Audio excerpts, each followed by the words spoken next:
አባቶቻችን ለቅዱሳን ሊቃውንት ምስጢርን ለአበው ቀደም ለናግል መነኮሳት የገለጸ አምላክ ለእኛ ምስጢር ጥበቡን ይገልጽልን ዘንድ ቅዱስ ፈቃድ ይሆንልን። አሜን አሜን። እንደ እግዚአብሔር ፈቃድ የዛሬ ትምህርታችን የአርእስተ ግስ ንዑስ መለስተኛ እርባታ በአስሩ መራያን የምናይበት ነው። አርእስተ ግስ በየጉባኤ ቤቶቹ የተለያየ የግስ አለቆች አሉ። አርእስተ ግስ ንዑስ መለስተኛ እርባታ ምን ብለናል? በተጨማሪ የዋህ እርባታ ይባላል።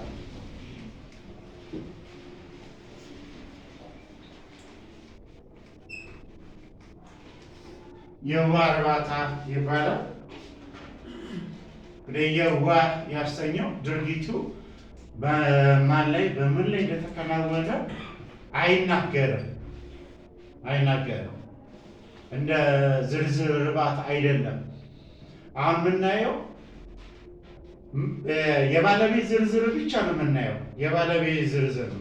የተሳቢ ዝርዝር ስንጨምርበት መሰሪ እርባታ ይባላል። ዝርዝር እርባታ ድርጊቱ በማን ላይ እንደተከናወነ ስለሚናገር ነው። አስሩ መራያን ገና ስንጀምር እነዚህ አስሩ መራያን አንድን ግስ ለማርባት የእርባታ መደቦች ናቸው።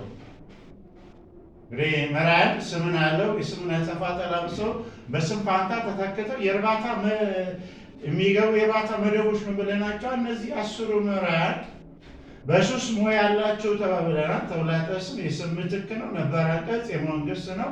አመልካች ቅጽል የአንድ ነገር ከተናጋሪው መቅረብና መራቁን በተባት በአንስ በነጠላ በብዙ በቅርብ ሩቅ አመልካች ጠቋሚ ሆነው የሚያገለግሉበት ብለን በአጠቃላይ መራያን የእርባታ መደቦች ግስን ያረባሉ። ግስን ሲያረሙ የመጀመሪያው ንዑስ መለስተኛ እርባታ የምንለው ነው። ንዑስ መለስተኛ እርባታ ስናረባ መጀመሪያ ላይ የማገኘው ማን ነው? አላፊ አንቀጽ ወይም ቀዳማይ አንቀጽ የሚባለው አላፊ አንቀጽ ቀዳማይ አንቀጽ የምንለው። አላፊ አንቀጽ ቀዳማይ አንቀጽ ስንመለከት ውእቱ ላይ ምን ብለናል? ውእቱ ግዕዝ ድምፅን የሚያሰማው ግዕዝ ድምፅ ማንኛው መደበኛ ግስ ተባብለና መድረሻ ቀለሙ ግዕዝ ነው። ሙሉ በፊደል ገበታ የተገኘው ግስ በሙሉ የማን መራይነት የሚመራ ነው? በውእቱ ስለሆነ መድረሻ ቀለሙ ግዕዝ ነው ብለናል። ግዕዝ ድምፅ ያሰማል።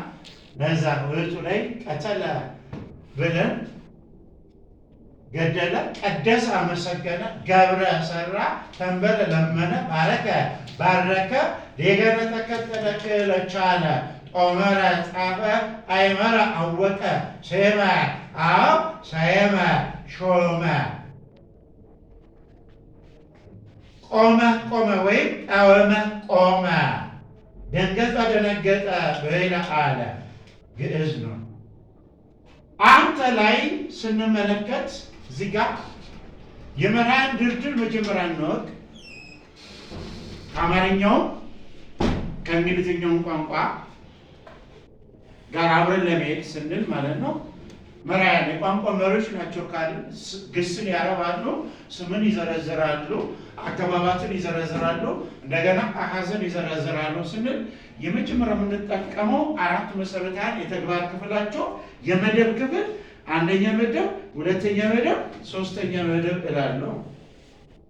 ሁለተኛው ጾታ የወል ጾታ፣ ተባታይ ጾታ፣ አንስታይ ጾታ፣ ቁጥር ነጠላና ብዙ ቁጥር፣ ድርጊት የቅርብ ድርጊት አመልካች፣ የቅርብ ድርጊት አመልካች፣ የሩቅ ድርጊት አመልካች። ይሄን መጠቀምበት እነዚህ መራያ ነው። ስለዚህ በዚህኛው አስተምሮ አራቱን መሰረት የተግባር ክፍሎች ለማስተማር አነ ነጠላ፣ ነይነ ብዙ አንደኛ መደብ፣ ነይነ አነና ነይነ አንደኛና ሁለተኛ መደብ ብለን እንደገና አነና ነይነ የወል ጾታ ለወንድም ለሴትም የሚሆን ማለት ነው። ለተዋታይ ጾታ ለአነስታይ ጾታ የሚጠቅም የወል የጋራ ተውላጠ ስም የስም ምትክ የሚሆን ማለት ነው። አንና ነይነ የወል ጾታ ብለን ተባታይ ጾታ አንተ አንትሙ ውእቱ ውእቶሙ ነው። አብስታይ ጾታ አንቲ አንትን የቲ ውእቶሙ ብለን ስለዚህኛው በደንብ እንድናረጋግጥ እዛ ሁለተኛ መደብ አንተ ነጠላ አንቲ ነጠላ አንትሙ ብዙ አንትን ብዙ አንትሙ ለወንዶቹ ለቅርቦቹ ወንዶች አንትን ለቅርቦቹ ለሴቶቹ ነው። ከዛ ሶስተኛ መደብ ውእቶም እነሱ ለሩቆቹ ወንዶች ነው።